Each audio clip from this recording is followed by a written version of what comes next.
The only thing on Adam Martinez's mind is what he plans to do when school begins in Uvalde. Concern about safety, about another shooting. Uvalde Consolidated School District said they will provide fencing, extra security cameras, upgraded doors and locks, as well as hire additional district officers. All of this to be done before the first day of school, September 6th. Realistically, anybody that knows construction and knows the labor issues and the materials and getting them over, there's no way they're going to finish. Adam's son Zayon was at Robb Elementary when the shooting happened on May 24th. As he gets ready to go into the 3rd grade, I asked how he felt about school this year. I'm scared because maybe somebody can just get a ladder and the cops won't shoot at them because they're so scared of dying. These concerns had Martinez looking at homeschool. He even called nearby private schools, but he says many were full or had wait lists. UCISD emailed parents about a new option, Virtual Academy. Their website says applications open on August 10th. It's probably a little bit more convenient going that route. Well, they continue to ask for accountability after 21 people were killed inside Robb Elementary in a mass shooting in May. Now, they want accountability not just from the law enforcement officials who were there that day and responded to the mass shooting, but also from the school board and even school officials. One father saying tonight he will not send his youngest son back to UCISD so long as Mandy Gutierrez, the former Robb Elementary School principal, is employed with the district as she is right now. Another mother saying her daughters had lost trust with UCISD police long before the mass shooting.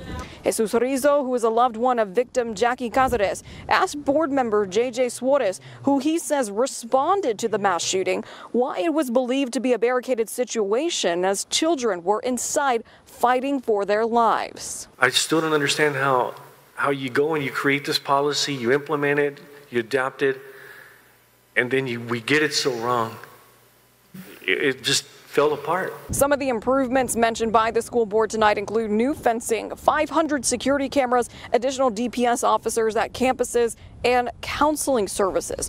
One incoming 4th grader gave her recommendations for improvements, which included no connecting doors and better lighting. When the gunman entered the class, he got into Mr. Reyes' class through the connecting door. It could have saved so many more lives if that connecting door was not there. The board also mentioning tonight they have picked out 3 potential days to consider the termination of UCISD Police Chief Pete Arredondo. They are waiting on the green light for one of those days before they first tell the families of the victims when it will be. Then they will release it to the public. A catastrophic failure is how some experts describe what happened inside of Robb Elementary. On May 24th, 19 students and 2 teachers lost their lives after a shooter entered their school and for 77 minutes was allowed to terrorize, kill, and destroy while law enforcement waited to act. We have been training law enforcement to be able to tactics to arrive to an active shooter and go through the door and neutralize the threat. But that's not everything on an active shooter event. That's part of it. Once you neutralize the threat, those bullets still killing because those injured are still bleeding. The who is in charge and how will they call in fire, EMS, and other first responders to save lives is just as important as we saw in Uvalde, says Ari Jimenez, retired agent in charge of Homeland Security in San Antonio. Jimenez now works with C3 Pathway, training first responders on what is called critical incident management. This is new for many communities, not only here in Texas. We teach everywhere in the U.S.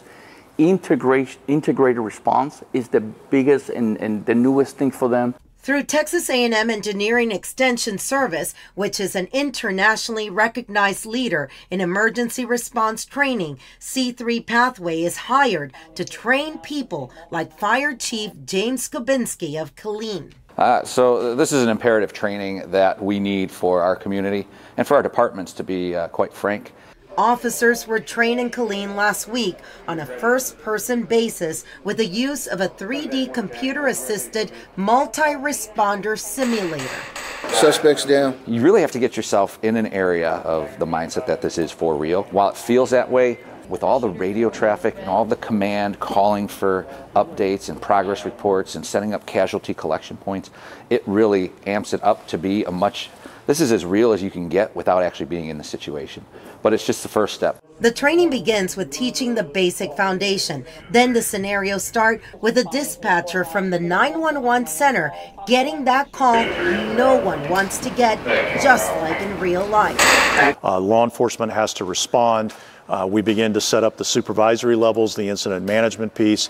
Fire and EMS gets brought in to rescue the injured and evacuate them to ambulance and transport them to the hospital. So realistic that some can be seen shaking and sweating as they try to save lives as fast as possible. So these types of trainings are really good because it brings people together to actually see each other before the actual incident. You don't want the first time that you're meeting you don't want your firefighters to first meet your police officers when they're on an actual scene. It's much better when they've been training with each other, because then when they show up on scene, they already know each other. They know how they respond, how they react, and what each other's processes and procedures are. What we call a hot wash, which is where we discuss what went well, what didn't. We are using a simulation system that's able to produce a lot of data for us. So we're actually able to look at data from the response and see where the problems were and exactly how it unfolded. What this class teaches us is that we can get into a safety corridor where perhaps the threat has not been neutralized, but we can still, in cooperation with police officers, get into a warm zone, get those people who are injured out into definitive care, because we know that's where it's going to save lives. While Uvalde is on everyone's mind, what happened there is not discussed in this class yet. I have no doubt that what happened in Uvalde is on everyone's mind. It is not something that we directly discuss in class for several reasons, not the least of which is we still don't have a detailed after-action report of exactly what went on.